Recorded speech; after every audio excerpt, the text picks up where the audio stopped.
òdodo wa o ọ̀tá ilé wa ojú tó dé lọ.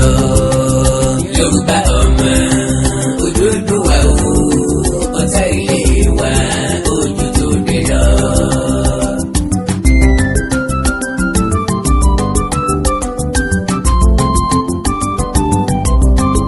ẹ jẹ́ á ronú wa kí Yorùbá ó má dẹrù o ẹgbẹ́ Fúlàní làwọn òpònú tó dá o. Yorùbá ọmọ òdodo wa o ọ̀tá ilé wa ojú tó dé lọ. Àkàndá láyé gbèrè kálí lágùn nana kálà ojú tí làyọ sọ yóò súnmọ́ rí. wọ́n fẹ́ kó àwọn àgbààgbà Yorùbá kan lẹ́gbàá pẹ̀lú àwọn ọ̀dọ́ Yorùbá tó ti kó ní làákàyè àwọn àgbàdo ọmọ bíi tí ọ̀rọ̀ ti wọ́wọ́ àwọn àgbàdo ọmọ ntọ́tọ́ tí ọ̀sán pẹ̀lú àwọn yóò di òpònú tí ń sàsùnpéye ẹgbẹ́ ni wọ́n fẹ́ ilẹ̀ palàpalàpá àbáyọ Adébánjọ bóòní sáwó pa Fáṣọ̀rántì Pọfẹ́sọ̀ Bánjí Akíntóyè ẹgbẹ́ Afẹ́nifẹ́re Yorùbá World Congress Yorùbá Council of Elders Afẹ́nifẹ́re Renewal Group ẹgbẹ́ Àgbẹ̀kọ̀yà ẹgbẹ́ Àwòkọ̀yà OPC Oòduà Action Movement gbogbo ẹgbẹ́ tó kù kí ló dé tẹ fẹ́ tàn wá gbàdé mọ̀ wípé Yorùbá ò ní gbé lọ Fẹ́mi Fani-Káyọ̀dé Àjàlá travel lójúbọlé ẹran nú tànáwẹ́ bí ọmọkọ́mọ ìtàn nílọ́kàn pálí gbójúlé ìyàtà rò pé yọjà fúnra Yorùbá wà mọ̀lẹ́bí kiri òkè ọya Ṣàngó olókòso àyànrán bọ̀ wá Fẹ́mi Fani-Káyọ̀dé ọ̀gbẹ́rẹ́ mi Fúlàní látàntẹ́lẹ̀ ní wàá lọ́jọ́ mẹ́fà méje láàrin Zamfara àti Sokoto ìyá alálẹ̀ ẹ̀ máa ń sún kẹ́ ta ló ṣépè fúnra Yorùbá náà ta ni ó ṣàánú wa bá wa rí pé ọ̀hún sọnù àwọn aṣíwájú Yorùbá wá dé kánná ọwọ́ tí ń bọ́wọ́ gbélé tí wọn ò gbédè ọwọ́ àwọn àgbààgbà Yorùbá dé kékeré àmọ́ tí ń bá mọ̀ gbélé tí wọn ò gbédè àmọ́ àwọn àgbààgbà Yorùbá wá ń bára wọn gbé wọn ò sì gbédè ara wọn àwọn kan tàn wá àwọn kan tà wá Fúlàní dominate ilẹ̀ Yorùbá tán gbogbo wọn sì dákẹ́ mọ̀nàmọ́ná Buhari àti Sọ́ngbé rẹ̀ ó ti ta Nàìjíríà fún China ìfilẹ̀ Yorùbá ṣe collateral airport wa seaport wa gbogbo ẹ̀ tí ń bẹ nílẹ̀ Yorùbá China ò ní pẹ́ dẹ́kun fire sí gbogbo ariwo Fẹ́mi Fani-Káyọ̀dé ọ̀rẹ́ ní wá kiri wọ́n fún jagun lóyè ní Zamfara ó panumọ́ wọ́n fún jagun lóyè ní Zamfara ó chẹ́ǹjì ọ̀rọ̀ làwọn Fúlàní bá yá adé èèyàn gidi Fúlàní kì í ṣe jẹjẹrẹ mọ́ colonization agenda ò sí mọ́ ìjọba lè kọ́ rúgà kí wọ́n máa kọ́ ọ lọ Zamfara tí yá adé tọ́lọ́run kẹ́ pẹ̀lú góòlù Diamond ó ní wọn ò ní pẹ́ di one of the richest states ní Nàìjíríà bọ̀dá mi ti gómìnà Zamfara títí Sokoto ní jáde lẹ́nu ẹ̀ wọ́n mú lọ sọ́dọ̀ Sultan ti yá the great and intelligent man ìwọ tó o bá wọn wọ Usman Danfodio nílẹ̀ tó o ló lè ní wọ́n gbàgbé Islamization agenda Fúlàní lóòótọ́ tẹkọ̀ létí ní Fẹ́mi Fani-Káyọ̀dé ń wá kiri ta ló tàn lọ ta ló dágbére fún ta ló ràn kí ló fẹ́ gbà nínú ẹ̀ àbí wọ́n kọ́ yìí ni. But sometimes that is used against us. The situation whereby we are second-class citizens in this country is unacceptable to me and unacceptable to the majority of the Yorùbá people. In the First Republic, we know what happened. We know what the heading hand was. We know what happened to Autonomy. We know what happened to all our other leaders. We know what happened to Abiola. We know what happened to Obasanjo when he was there. They jailed them, they killed them, they brought Sharia law, they brought Boko Haram when Jonathan was there. We know what happened. I won't go too far here, but I'll say one thing. It's time for us to think again. If Nigeria is not restructured, if we do not have regional restructuring like my brother Gani Adams just said now, if you don't have that, I'm telling you this for free. Let us prepare for Yorùbá Republic. End of story. What is the feeling of the majority of our people? Now, for us here today as leaders, we call for the restructuring as a first step. We appeal to the federal government. We appeal to all political leaders, all parties. Let us restructure this country. Inform power from the center. Give us the power that 90% of the Yoruba people today are of the view that this country needs to be restructured. That is their passionate view, and it's held for a number of very good reasons. Unfortunately, it appears that those from a particular part of the country don't acknowledge that and don't wish to accept that. My fear is that if we do not take the whole restructuring thing seriously and do something about it, let's stop talking about it, do it. Restructuring to the regions, if we don't do it, it may be the end of this country as we know it. Because the call for separation, the call for self-determination, and the call to exercise the right to leave the federation if the people are not treated fairly is very strong. And we are having to hold back those that believe in breaking the country up. We're talking to give Nigeria a chance. But without restructuring, this country will break. And that is why the true patriot, the true Nigerian, the person that truly believes in unity of Nigeria will advocate restructuring. And that's what the good people are doing here today. Do you think that much of that peace can be achieved through restructuring? I think far more peace, justice, equity, decency, good governance, and so much more. That's the way forward. Let's have a true federation.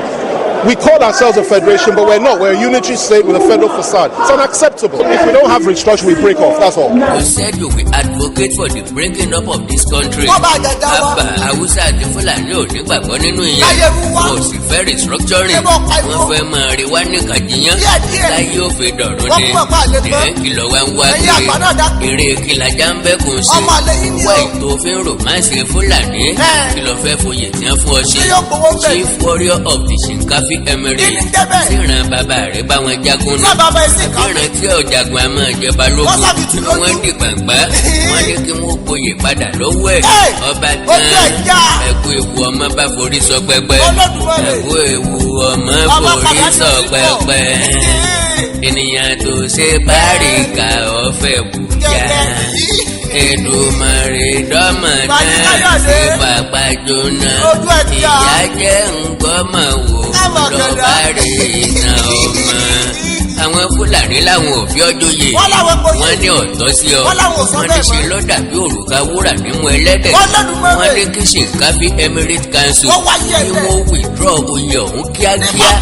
With immediate effect gan ni wọ́n pè é. We asked Mr. Femi Kayode to relate his statement with the personalities he showcased. On this note, this confinement is not just undeserving and misplaced, but a grave insult. We call on the Shinkafi Emirate Council to immediately reverse this award on self-the-sanctity of our traditional and religious institutions. Bọ́tàn bí ọ̀dàn o, bọ́tàn bí ọ̀dàn o, kẹ̀rẹ̀ ọ̀dàn kò bọ́tàn bí ọ̀dàn o. Kí ló dé tẹ̀yìn àgbà wọ̀nyí tà wá lọ́pọ̀? Kí ló dé tẹ̀ fi ń fìràn Yorùbá wọlé kiri? Kí ni Yorùbá ń fẹ́ gan? Ká dẹrú nílẹ̀ wa ni, àbí ká wà lómìnira? Ká sọra wa di lùfìdíyà ní Nàìjíríà? Àbí kábí a máa wá ọmọdé kọ́ má bàa gbọ́dọ̀ lọ? Bá wọ̀ ní ríṣà, ọba Adéyẹyẹ ní Tògúnwùsì, Aláàfin Ọ̀yọ́, Bálámídì Adéyẹmí, Babátúndé Rájí Fáṣọlá, Bọ́lá Ahmed Tinubu, ní Adams, Sunday Igboho, aláàtàn yóò ti ṣèkìdá egungun yìí. Èrè wo ló wà nínú oko aṣálẹ̀? Kágbẹ̀ wa kanra mọ́gàn. Yóò ti pẹ́ tó kíran Yorùbá ó tó gbọ́n. Yóò ti pẹ́ tó kíran Yorùbá ó tó sọnù.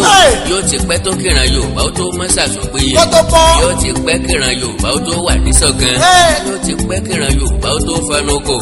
Ìrẹ́ òkùnrin akédèdèrè ọmọ Yorùbá ti ń gbọ́ mi. Àgbọ̀ tí a ní pé ó ṣe Nàìjíríà bí wọ́n bá ṣe fẹ́. Nígbà tí wọn ò bá ti pé kọ́ ọmọ rìn, tí wọn ò pé kọ́ ọmọ jẹun, kùṣekùṣe èyí tó kù já ń tiẹ̀. Ó ti gbàgbé pé ó kò dùn pé ìgbẹ́ni lórí. Pé ló sì dùn tó di òrójú. Síbi láti rọmọ tálákà tí ó rò dé mu. Àwọ̀ rẹ̀ ń bẹ nínú àgáàwé. Máa jẹ máa mu lọ. Máa jẹ máa mu máa ṣakọ. Tó o bá kúrí, tó o kùnú tó lè sọ̀rọ̀. Tó o sì tún appreciate àwakọ̀ kan tí ń jáde síta. Fi ara balẹ̀ fún tòní. Ó tiẹ̀ ní gbọ́ mi mọ́ láíláí. Ìrandíran rẹ̀ ó tó gbómi tèmùtèmù ìyà tí Fúlàní àti Buhari ti kò kalẹ̀ yé mọ́. dá alóró ọ̀rọ̀ lẹ́nu bíi ti Àjàó Àró Awíkóńkó sọ̀rọ̀ lójú ọlọ́rọ̀ lórí ẹ̀fẹ̀ ń gbóná àtàmì kíkankíkan ara ń kan mi bẹ́ẹ̀ nínú ń bí mi. gbẹ̀mbó lọ́gbọ́n tẹ ní Yorùbá gbọ́n wà àwọn bàbá àtìyá wa tó ti rí kọjá lọ nìkan lọ́gbọ́n. gọ́mù òpònú gọ̀ǹgọ̀sọ ẹ̀dìdà rẹ̀ làwa ti sẹ́yìn ìwọ̀nba pélé mọ́ lọ́rẹ́dì láti béèrè ẹ̀tọ́ ẹ̀ àwa náà sì lọ́tà gọ́lì púpọ̀ àti wá ṣèyí sí Olódùmarè ẹrú kan ní mo ní gbùgbà ẹrú ẹnìkan ní gé lọ́wọ́ ńlé kí wọ́n tó sọ gbogbo elédèlé àgéga àyàmà najitétọ̀ ọ̀kan pàtàkì nínú àwọn tó fẹ́ Yorùbá wà lómìnira àkàndá alóró ọ̀rọ̀ lẹ́nu bíi tẹ́lẹ̀ orí ewu tí ń bọ̀ dẹ̀dẹ̀ ni mo fi bá wọn pawọ́pọ̀ dá Oòduà Action Movement sílẹ̀ ẹgbẹ́ Afẹ́nifẹ́re ń bẹ láàyè ọ̀tọ̀ ẹgbẹ́ Afẹ́nifẹ́re Renewal Group ń bẹ láàyè ọ̀tọ̀ Yorùbá World Congress ń kóra wọn jọ Yorùbá Council of Elder ń bẹ lọ́tọ̀ Adéyínká Grancy dá YYF kalẹ̀ Àwùkọ̀yà ń bẹ ńlẹ̀ ẹgbẹ́ Àgbẹ̀kọ̀yà ń bẹ ńlẹ̀ OPC kọ̀lọ̀ jantirẹrẹ pẹ̀lú ọ̀pọ̀ ẹgbẹ́ nílẹ̀ Yorùbá tí mo ní lè máa tò lẹ́sẹẹsẹ bẹ́ẹ̀ sì rí Yorùbá ò ní bí lọ December ni mo ti fúnra mi lóṣù mẹ́fà láti access àwa Yorùbá kó tó di pé wọ́n sọ̀rọ̀ ó ti wá pé oṣù mẹ́jọ bẹ́ẹ̀rẹ̀ mi àkàndá ni pé jálẹ̀ achieve Odùduwà Republic and Nigeria be restructured can we get a Yorùbá president in 2023 can we ever have self-autonomy either within or outside Nigeria my answer is no to all questions ẹ jẹ́ kí n mú un ní ṣiṣẹ́ tẹ̀lé ká má dá lóró pọ̀ mẹ́sàgbà ká kọ́kọ́ yọ orókò nínú òróró tó ti toró kẹ́lẹ́yìn ó kọ́ tòrò náà tó mú olóró tí ó tòrò gán ròró tó lọ fi sòrò lóòrò mẹ́ ǹjẹ́ Yorùbá lè jà rẹ ní 2023 rárá o ń bà kò lè wáyé lóòótọ́ APC á fẹ́ tẹ̀lé àdéhùn láti má fi wá ojú pípọ́n Yorùbá wọ́n fẹ́ fa Bọ́lá Tinubu kalẹ̀ tàbí láti mú ọmọ Yorùbá kan kalẹ̀ láti díje dupò ààrẹ lábẹ́ ẹgbẹ́ òṣèlú APC because wọ́n mọ̀ wípé báwọn ò bá ṣe é bẹ́ẹ̀ gbàgégbà tí àwọn bá padà wá wọn ò ní lórí ọ̀fẹ́ àti rí wa lò àní sọ̀pọ́ọ̀tì wọn wọn ò sì ní fẹ́ bá Yíbò ṣe ẹ wá mọ̀ pé Fúlàní gbọ̀ngàn wọ́n ti ń romance àwọn Yíbò wọ́n ti ń apologize fún àṣìṣe tí wọ́n ṣe sí wọn sẹ́yìn bọ̀tì gbogbo ẹ̀ lọ anybody kó wù kẹfà kalẹ̀ nílẹ̀ Yorùbá Haúsá Fúlàní ò lè gbà láéláé kágbára ó kúrò lọ́wọ́ àwọn ènìyàn wà ṣẹlẹ̀ ẹgbẹ́ mi ọ̀fà yàn kalẹ̀ lókè ọya ni especially PDP don't be deceived wọ́n tanra rẹ̀ wọ́n lè mọ́ fa àdínkù kalẹ̀ mọ́ láéláé wọ́n ti gbọ́ oríṣiríṣi ń tẹ́ fún nọ́ọ̀kì àdínkù yẹn ní 2019 ó tún ti dàgbà díẹ̀ sí Haúsá Fúlàní ló ní dókà òṣèlú lọ́wọ́ géèmù òṣèlú yé wọn jù wá lọ wọ́n lè fa ẹrù fáyé kalẹ̀ tàbí Lámídò Sànúsí tàbí ẹlòmíì lókè ọya tàbí ẹlòmíì nínú àwọn tó ti ṣe senators rí tàbí tó ti ṣe gómìnà rí tí wọ́n ń romance Yorùbá lọ́nà kan àgbékejì trust Haúsá Fúlàní kò sí ń tọ́kàn wọ́n pẹ̀lú political party mentality wọn ni pé ìran wa ló ní position yìí ogún ìbí àwọn baba ńlá wa ní agbára ò sì gbọdọ̀ kó lọ́wọ́ wa mistake èyí tí wọ́n ṣe sẹ́yìn wọn ò tún fẹ́ ṣerú ẹ̀ mọ́ wọn á support ẹni tí PDP bá fà kalẹ̀ kò ìdíkẹ́ mọ̀ pé àwọn ti ṣe káàdéhùn nínú ẹgbẹ́ òṣèlú APC pé àwọn fa Yorùbá kalẹ̀ bọ̀tì sọ́rí o ṣèpò tí Bọ́lá Ahmed Tinubu ń lọ ó ló ń gbọ́kànlé láti wọlé ọmọ wípé ilé là ń ṣe ká tó ṣètà gbogbo Yorùbá ò lè tẹ̀lé Tinubu kò nípa nílẹ̀ Yorùbá ju pé ó impose àwọn gómìnà kan lé wa lórí láti pèsè àyè sílẹ̀ fún òun àwọn senators rep members tó sì ràn lọ́wọ́ láti débẹ̀ kíni là lórí kíni kó mi wọn kíni dáúdà wọn dà fúnlẹ̀ Yorùbá coronavirus lockdown ń dé ṣe ni gbogbo wọn rápáfẹ́ àbúrò kankan mọ́ nínú wọn tí Fúlàní bá rí pé agbára ò fẹ́ ká Bọ́lá Ahmed Tinubu pẹ̀lú owó ńlá tó wà lọ́wọ́ ẹ̀ tó lè fi bá wọn jagun ìbò ó rè é apá rẹ̀ nípa gbígbé EFCC dìde lé sí i. Yeah. ṣe mọ̀ wípé kò sẹ́ni tó sọ̀rọ̀ Bẹ́ẹ̀ni. nípa ti bullion fan ọjọ́ sí. Wọ́n pàpà pé táìmù yẹn lẹ́mọ̀ wípé Bẹ́ẹ̀ni ní ọjọ́. kì í ṣe pé wọn ò rántí. Wọ́n ní sùúrù. wọ́n ń dúró dásìkò tó máa wúlò ní ṣẹ́ẹ̀tì petition lóríṣiríṣi. Bẹ́ẹ̀ni. bó o bá rí jẹ́ kí n sọ méje péré fún ọ. Máa kà fún ọ. ìkànnì yìí bullion fan Nigerians sign Omaki's petition demand EFCC probe of Bola Tinubu. Wọ́n ní sùúrù. Another one tó nìyí. Bravo. Fresh troubles for Tinubu as US government issues invitation Wọ́n ní kó wá. for questioning over drug deals and fraud. Ló bá tán. bí yóò ṣe máa ṣẹlẹ̀ kó tó di 2023 nìyẹn. wọ́n. yẹn ni láti rí yẹ Bọ́lá Ahmed Tinubu. Láti pa fún wọ́n lè freeze àkáǹtì ẹ̀. wọ́n bá sì fẹ́ ṣàgídé wọ́n lè mú pamọ́. wọ́n kúkú ti mọ̀ wípé Kí ni ọjọ́? Yorùbá ò fẹ́ràn rẹ̀. àkókò nu ara tiẹ̀ rò pé Yorùbá fẹ́ràn Bọ́lá Tinubu ni. Ajẹ́pọ̀ sí ìtọ́jú. wọ́n a bá boko ẹ̀ ní bòjì. á wọ sínú oòrùn. Olódùmarè. gọ́sọ̀ pẹ̀lú ìyà tí ń jẹ wá lọ́wọ́. Bẹ́ẹ̀ni náà. àfi tí Bọ́lá Tinubu bá lè yí aṣàtúnṣe. kó tó di 2023 nìkan. ṣùgbọ́n kó nígbàgbọ́ nínú owó tó kó pamọ́. Bẹ́ẹ̀ni. níbo ń bá ti fún wa lówó á dìbò. Láíláí. ó gbé ìfẹ́ ara rẹ̀ sí Yorùbá lọ́kàn nìkan sọ. Ó ṣàtúnṣe. ló lè mú Bọ́lá Tinubu dépò Wọ́n gbà gíga. ní owó ní. kó ìrẹsì máìndì ẹ̀ ní domination. Ó náà ń gbọ́ báyìí. bó o bá dominate Èkó ní kan South West. oògùn rẹ̀ ń ṣiṣẹ́ lọ́wọ́. tó o dominate Ọ̀yọ́. Ọ̀yẹ́. tó o dominate Oǹdó. Oǹdó ńkọ́? Èkìtì ńkọ́? Ọ̀ṣun ńkọ́? Kwara? ìpínlẹ̀ Ògùn ńkọ́? Ewu. tó o dominate gbogbo ẹ̀. Sódódó. Again, Bọ́lá Ahmed Tinubu ti dàgbà. bá ti dùn tó. Bẹ́ẹ̀ni. kọ́kọ́ kan kúrò lórí ọ̀rọ̀ à ń jà rẹ̀. ó lówó pẹ̀lú agbára rẹ̀. Ó lò ó. lórí Yorùbá nation. Ó sẹ́. ìyá àtàpọ́nlé ìbáwà títí ayé ni. Ìtàn onígbàgbé rẹ̀. ìran Yorùbá ò bá ti gbàgbé rẹ̀. Bẹ́ẹ̀ni náà. iṣẹ́ ọwọ́ Awólọ́wọ̀ là ń rántí Ọbáfẹ́mi Awólọ́wọ̀ sí. Lónídòní ọ̀la. ìlà àfihàn ti Bọ́lá Tinubu bọ́ bá lọ. Kò tí ì sí báyìí. bí kò mọ̀ wípé ikú ọ̀dọ́jọ́. Bẹ́ẹ̀ni. bẹ́ẹ̀ làrùn òdó sùn. Agbọ́gbọ́ ò lè kú. awakọ́lá lẹ̀mí. Bẹ́ẹ̀ni náà. Ọlọ́run ló ní. Ọba ọ̀gá àgbà. tó bá sì kú ló lè béèrè. Ee. ṣé kò wá fún Bọ́lá Tinubu láǹfààní Ṣé báwo yẹn ń kú lẹ́gbẹ̀ẹ́? mo làyàn mọ́ pindé tí ò tí ì Kí ló fẹ́ dà tí ò tí ì dà? kíni kádàrá ní ọ̀dà tí ò tí ì dà. Lábọ̀ bá lókun. 1000 Bọ́lá Ahmed Tinubu ò lè fi sí Nàìjíríà. Ọ̀dọ́ bá ń gbọ́. àṣírí ńlá ń bẹ tí mò ń bọ̀ wá jù. Láàbí sọ̀sẹ̀ láti. Number 2, restructuring.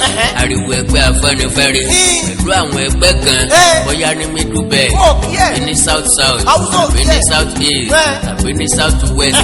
ọ̀nà láti restructure Nàìjíríà kálíbà gbé ìgbé ayé dẹ̀rùn Okay. bí àwọn bàbá wa ṣe ń pè nígbà tí wọ́n kọ́kọ́ gbòmìnira. Láyé sì dáa fún ọ̀nà wọn. tó dára jù tí àparò kan òfin ní ga jù kan lọ. Gbogbo yóò ṣe déédéé. títa yóò fi ní kó Káyìndé. Láwọn àkàndá. tí Ìdòwú ò ti ní sẹ́rú ìbejì. lọ́jọ́ pé bí kálukú bá ṣe ṣètò ni yóò máa jẹ. Kò ní sẹ́rú, kò ní sọ́mọ, àmọ́. bọ́tì Àmọ́ ọjọ́. sọ́rí o Kábọ̀. ogún ọdún lónìí kò lè restructure Nàìjíríà. Olódùmarè. nothing but simple arithmetic. Haúsá Fúlàní mọ̀ wípé Pé kí ni ọjọ́? with restructuring region kọ̀ọ̀kan máa ṣàkóso lórí àlùmọ́nì rẹ̀. Wọ́n dá dúró. Fúlàní gbà wípé Pé kí ni ọjọ́? àwọn ò ní àlùmọ́nì. àwọn làwọn sì ń jàǹdù láti ilẹ̀ Yorùbá Wọ́n fi wá àti yáwó. ti Niger Delta. Wọ́n gbádùn. Fúlàní olókun bọ̀tì Àmọ́ ọjọ́. àwọn ní control sí pọ̀jù wà. Kábọ̀ kọ̀dá. bárẹ̀lì epo rọ̀bì kan ṣoṣo wọn ò ní. Bẹ́ẹ̀ni. wọ́n sì ń control NNPC. Àwọn ni o. Nigeria Army, Nigeria Navy, Àwọn ni gbogbo ẹ̀. Air Force, Nigeria Customs Ẹ̀sìn- Service, ẹ̀sìn wọn ò mọ̀. Immigration, Ìjọba fẹ́ gbọ́ gbọ́. EFCC, Náà ní Nàìjíríà. Nigeria Police Force. Wọ́n ti dominate. Fúlàní ní control gbogbo rẹ̀. Àwọn ni o. Minority Fúlàní with a population of less than 10 million people. Yeah. Wọ́n control ilẹ̀ Yorùbá Olódùmarè. tó ní more than 50 million people. Abẹ́rẹ́ nǹkan. nílẹ̀ wa Nílẹ̀ Yorùbá ṣe ilẹ̀. nílẹ̀ wọn o. Hey. o sì lọ́ọ̀ tí ì dẹrú. Wọ́n sì lọ́ọ̀ gbọ́. Fúlàní tó jẹ́ minority ní Nàìjíríà Ọkọ̀ owó ní ló- control owó orí sáùtù. Lẹ́yìn tá a sì- àwọn ò sì sanwó orí. revenue ilẹ̀ Yorùbá ń Àná ti fi gbọ́ yáwó. láti airport dé seaport dé bọ́dà dé ọ̀pọ̀ iléeṣẹ́ ńláńlá Gbogbo pọ́ọ̀tù ní ẹ bàbá. bá kú gbogbo ẹ̀ nílẹ̀ Yorùbá wọn á fún wa ní pínọ̀tì. Kámọ́ sàlá- South West ń generate more than 414 billion naira Yeah. lọ́dún kan. Olódùmarè. South South ń generate 198 billion naira. Yeah, pàápàá. North West ń generate Èló? 69 billion naira. North Central 54 billion naira. South East 49 billion naira. North East 29 billion naira. Bí wọ́n bá kó gbogbo ẹ̀ lọ Àbújá, wọ́n yọ àkíyèsí, wọ́n á kó sẹ́ńgìlì àlọ́gbàdà. Nínìyẹn o, tí Fúlàní òfin ní fàyè gba restructuring gangan. Ọ̀gbọ́n tí Usman Yusuf sọ̀rọ̀ ìyẹn former executive secretary of the National Health Insurance Scheme. Ó ní all this talk about restructuring, zoning, confederation, division, or rotation are just big nonsense.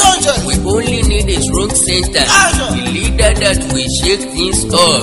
Number 3, can we get Yorùbá president in 2023? Nígbà possible. 1, tàlẹ́ fàkalẹ̀ ṣé yóò jẹ́ ìtẹ́wọ́gbà àwọn ẹ̀yà tó kù? Can they be independent? Àbí yóò máa gbàṣẹ Fúlàní? Àbí yóò máa jábọ̀ fún àwọn Fúlàní?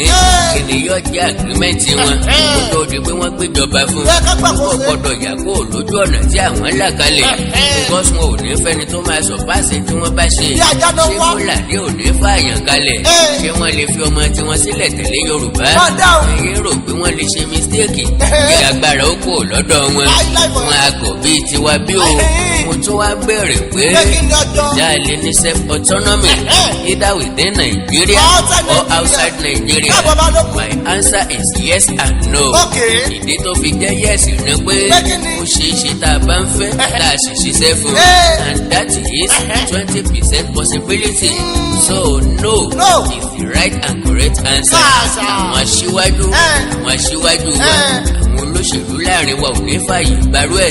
Ṣe mọ̀ wípé tá a bá ń ṣàkóso nǹkan wa fúnra wa ojú akára wa mọ́ àwọn olóṣèlú wa ò ní rí wa gbé mọ́ra mọ́.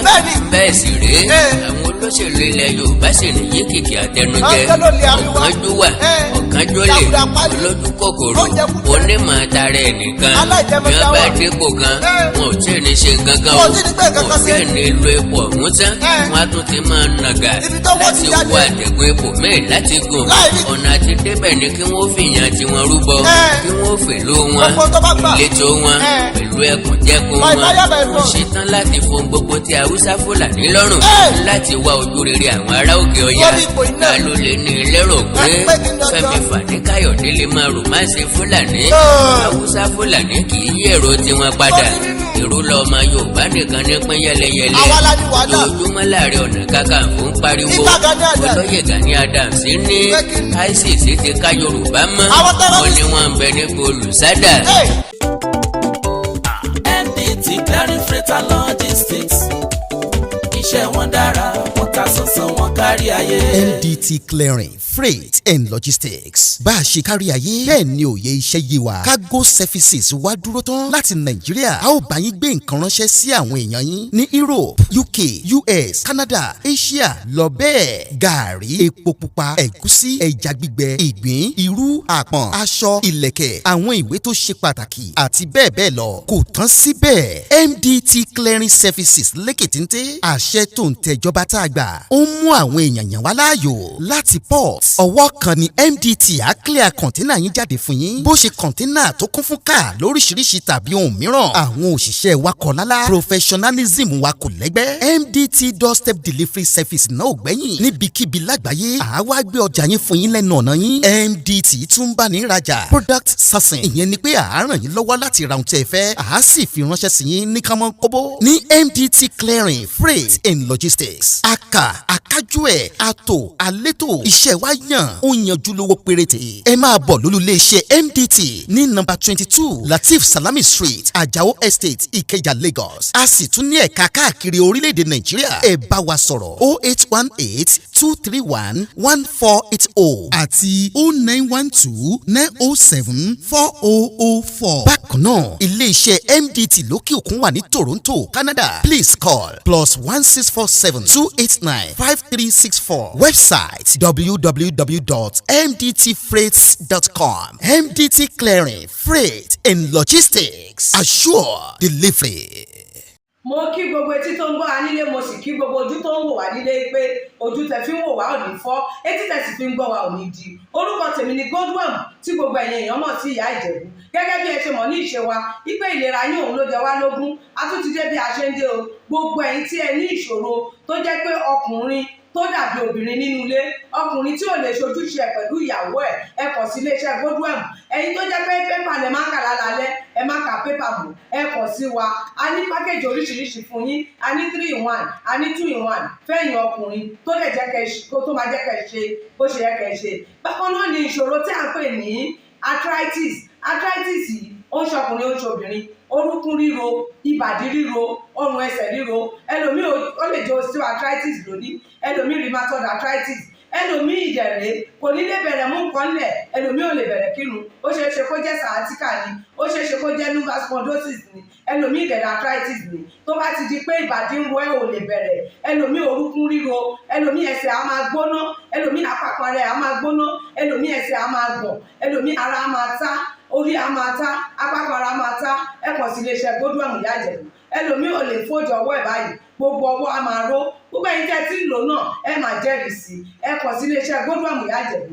Bákan náà ni àwọn èèyàn tó ń tọ̀ ìtọ̀ àtọ̀jù yìí ó ṣeé ṣe kó jẹ́ pé prostate enlargement ni. Fún ẹ̀yin ọkùnrin tẹ́ ti lé lọ́mọ 40 ọdún tẹ́ bá ní prostate enlargement, ẹ lè máa tọ̀ léraléra. Ẹlòmíì ò ní rí tọ̀tọ̀ rárá, ẹlòmíì ìdẹ̀rẹ̀ tó bá fẹ́ tọ̀ á máa ní ìrora, ẹlòmíì ìdẹ̀rẹ̀ kó tó débi tó máa tọ̀ sí ìtọ̀ ìtì máa jábọ́. Ṣùgbọ́n obìnrin ní a máa tọ̀ léraléra, kó tó débi tó máa tọ̀ sí ìtọ̀ ìyá ti máa jábọ́. Ó ṣe é ṣe kó jẹ́ weakness of bladder làwọn ní, àbí kó jẹ́ infection, àbí kó jẹ́ diabetes insipidus tí a mọ̀ sí àtọ̀gbẹ. Ìyẹn náà lè fà á ká máa tọ̀ púpọ̀ jù. Ẹ kàn sí iléeṣẹ́ Godwin Ìyá Ìjẹ̀bú. Èyíkéyìí tó lè fà á kẹ́ ẹ máa tọ̀ púpọ̀ jù, ara iṣẹ́ wa ni, lára iṣẹ́ tèmi jogún látọ̀dọ̀ bàbá mi ni. Àtọ̀jú yín gbogbo ẹ̀ ó sì padà sí àyè ẹ̀ bó ṣe tó àti bó ṣe yẹ. Bákan náà ni àwọn tó ní hepatitis, ooru inú ẹ̀dọ̀ ni. Ṣùgbọ́n tí hepatitis bá ti pẹ́ lára, ó lè ba ẹ̀dọ̀ jẹ́, ó lè fà á kéèyàn ní enlarged liver, ó dẹ̀ lè fa oríṣiríṣi ìṣòro sí ẹ̀dọ̀ yẹn. Ẹlòmíì á máa ní àmì bí kínú máa dùn, bí kójú máa pọ́n, kítọ̀ ẹ̀ máa pọ́n. Ẹlòmíì dẹ̀ kò ní rámì rárá, bóyá lọ ṣàyẹ̀wò wá kàn sọ fún pé ó wà positive, ẹ kàn sí wa. Ẹlòmíì ìdẹ̀rẹ̀ ó lè jẹ́ liver cirrhosis lòun ní, èyíkéyìí tí ẹ ó ìbàjẹ́, ẹ kàn sí iléeṣẹ́ Godwin Ìyá Ìjẹ̀bú. Bí mo ṣe sọ̀rọ̀ yìí tẹ́ ní prostate, ó jẹ́ prostate enlargement ni, ó jẹ́ prostate cancer ni, ẹ kàn sí wa. Pẹ̀lú ògo Ọlọ́run ẹ lè rí bákan náà mọ́.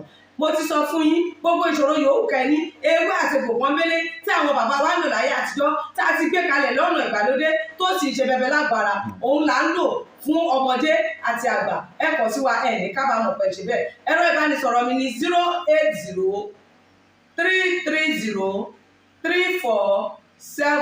08033034777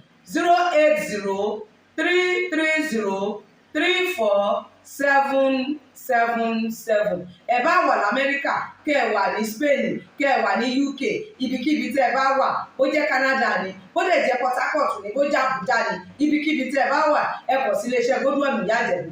Ẹ bá mi sọ̀rọ̀ lórí WhatsApp, ẹ lè pè mí, ẹ lè fi voice note lẹ̀, ẹ lè fi message lẹ̀ lórí WhatsApp, máa dá yín lóhùn bó ṣe tó àti bó ṣe yẹ. Gbogbo ibi tẹ́ ẹ bá wà lè gbòógì wá máa dé, ẹ sì ní kábàámọ̀ pé ẹ kàn sí iléeṣẹ́ Godwin Ìyá Ìjẹ̀bú.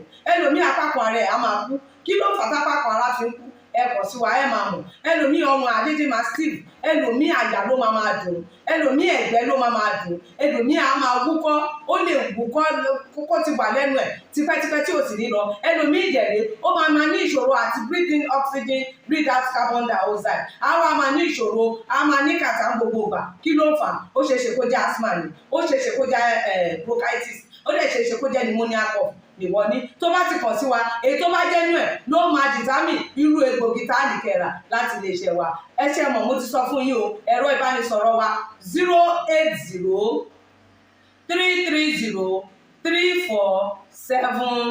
08033034777. Iléeṣẹ́ Godwin last bus stop yín ni pẹ̀lú agbára Ọlọ́run. Remember, if it is not Godwin, it can never be like Godwin. I used to tell you, health is something to be treasured. Ire o. Awikonko Development Fans Club. Ilé aláyọ̀, ilé wa. Awikonko Development Fans Club. Ilé aláyọ̀, ilé wa. ẹgbẹ́ tó dúró fún ìdàgbàsókè àti tẹ̀síwájú èdè àṣà àtún àjogúnbá ilẹ̀ Yorùbá, ẹgbẹ́ tó fẹ́ ìrẹ́pọ̀ gbogbo ọmọ Yorùbá tó tún gbé àṣà àti ṣe Yorùbá lárugẹ. Awikonko Development Fans Club, ilé aláyọ̀ ilé wa. Awikonko Development Fans Club Worldwide, ẹgbẹ́ tí kò rọ̀gbọ̀kú lé ìjọba, ẹgbẹ́ tó dúró fún ìdàgbàsókè àti ìtẹ̀síwájú èdè àṣà àtún àjogúnbá ilẹ̀ Yorùbá pẹ̀lú àtìlẹ́yìn gbajúgbajà pèdèpèdè ní àkàndá ọ̀rọ̀ Awikonko, ẹgbẹ́ tó ń fẹ́ ìrẹ́pọ̀ gbogbo ọmọ Yorùbá, ẹgbẹ́ tó ń gbé àṣà àti ṣe Yorùbá lárugẹ, ẹgbẹ́ tó dúró láti ṣàtìlẹ́yìn tó gbọngbọ́n fún àkàndá ọ̀rọ̀ Awikonko àti àwọn ètò rẹ̀ káàkiri àgbáyé. Àǹfààní wà láti darapọ̀ mọ́ wa, ẹ bá wa sọ̀rọ̀ lórí WhatsApp nìkan, ẹ lè pè wá, ẹ lè send text message tàbí voice note pẹ̀lú àwọn nọ́mbà wọ̀nyí +234 8053270136 tàbí ààrẹ ẹgbẹ́ Adéolú Adékọ́lá lórí +17048912729. Awikonko Development Fans Club Worldwide, ilé aláyọ̀ nílé wa.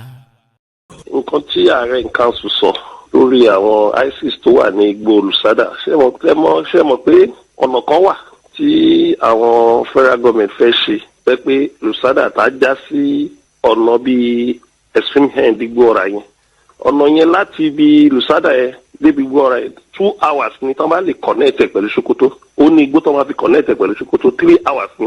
Lùsádà wà ní ọ̀nà Ogun State, but Lùsádà road náà pé àwọn igbó forest tó wà ní gbogbo Lùsádà road yẹn ibẹ̀ náà wà. Nínú àrídájú wa a rí pé power bike náà wọ́n gbé síbẹ̀ more than 500. Wọ́n dẹ̀ di ẹrù sí ẹ̀yìn ẹ̀, nǹkan ìjà olóró, bóyá oúnjẹ wọn ló ti wà pẹ̀lú ẹ̀, wọ́n di sẹ́yìn ẹ̀ tó dẹ̀ pé àwọn tó strange kì í ṣe àwọn normal Fúlàní, ṣe mọ̀ pé kò síbi tá à ní sí nílẹ̀ Yorùbá. Àwọn tó strange tá a tẹ̀ rírí nílẹ̀ Yorùbá àwọn ni. Tẹ́ bá wo ní Ìbàràpá, Òkè Ògùn, Ṣakí pẹ̀lú Gbọ́ra, ibẹ̀ yẹn ni àwọn Fúlàní pọ̀ sí jù tán gbé bẹ̀. Gbogbo àwọn igbó tó wà ń bẹ̀ yẹn sìn wọ́n ti wà ń bẹ̀. Nínú ìwádìí wa ní information tó ti kàn mí, nígbà tí ọ̀rọ̀ tí Ààrẹ Ọ̀nà Kakanfò bá sọ kẹmọ̀ pé òtítọ́ ni, mi ò ń sọ̀rọ̀ anyhow, kí n tó lè sọ̀rọ̀ kẹmọ̀ pé òtítọ́ ni. Àwọn eléyìí òtẹ̀ tí wọ́n ṣe Boko Haram bá ṣe ń wo kì í ṣe bí wọ́n ti yàtọ̀. Ní Niger State wọ́n ti wọ Bàrìbá, wọ́n ti wọ Òkè Ògùn, wọ́n ti pọ̀ ń bẹ̀. jẹ́ kí èmi ó jòwé ọ̀nà yẹn fún ọ dáadáa. mo ti sọ nípa rẹ̀ rí nínú rẹ́kọ̀dù mi Operation Foloma. bẹ́ẹ̀ ni mo ti láwọn Fúlàní tí máa ń pa àwọn èèyàn sínú ogo. wọlé láti Sango Ọ̀tà, forí sí ọ̀nà Owódé ìdí Ìrókò, bọ́ọ̀lì látàn bus stop, ọ̀nà Sokoto road lọ́yà lọ́wọ́ ọ̀tún, wọ́n ń pè é ní kọ̀kọ́, ọ̀nà Àgbárá Lùsádà lọ́yà lọ́wọ́ àlàáfíà, láti Àtàndé Lùsádà dé Àgbárá ńlọ̀nà tí olóyè Gani Adams níjọba àpapọ̀ fẹ́ ṣe. láàrin òní wọn láwọn ISIS pàgọ́ sí o, ikú ń bọ̀ mọ́rin ọmọ òsì fúra. àwọn àgbààgbà Yorùbá dákẹ́ fẹ́ mú, àwọn yóò ti Yorùbá òwe nǹkan kan. èmi Àkàndá fi ní ewu ń pẹ̀lú kò lóńgẹ́ fúnra ewu ní. ẹ láìkí péjì mi lórí Facebook, kẹ fọ́lọ́ Àkàndá ọ̀rọ̀ Awikonko, kẹ subscribe sí YouTube channel mi. ìkórìtà kò yé mi, ẹwà ìdè Yorùbá TV fún ẹ̀yin tẹ́ fẹ́ràn àyọkà tí aládùn ta kà lọ́nà tó sàròtọ̀. oríkì Yorùbá TV fún gbogbo ọmọ Yorùbá láti mọ oríkì orílẹ̀ wọn. ìwé Yorùbá TV láti jẹ́ àmọ̀ ìmọ̀ fún tọmọdé tàgbà, pàápàá jùlọ àwọn akẹ́kọ̀ọ́ ti girama àbí tilé ẹ̀kọ́ gíga. bẹ́ẹ̀ bá ní nǹkan pàtàkì tẹ́ fẹ́ bá mi sọ, ẹ jẹ́ á sọ̀rọ̀ lórí WhatsApp +1 937 969 0257 +1 937 969 0257. èdè àti àṣà Yorùbá ò ní parun, àjùwà ṣe wò.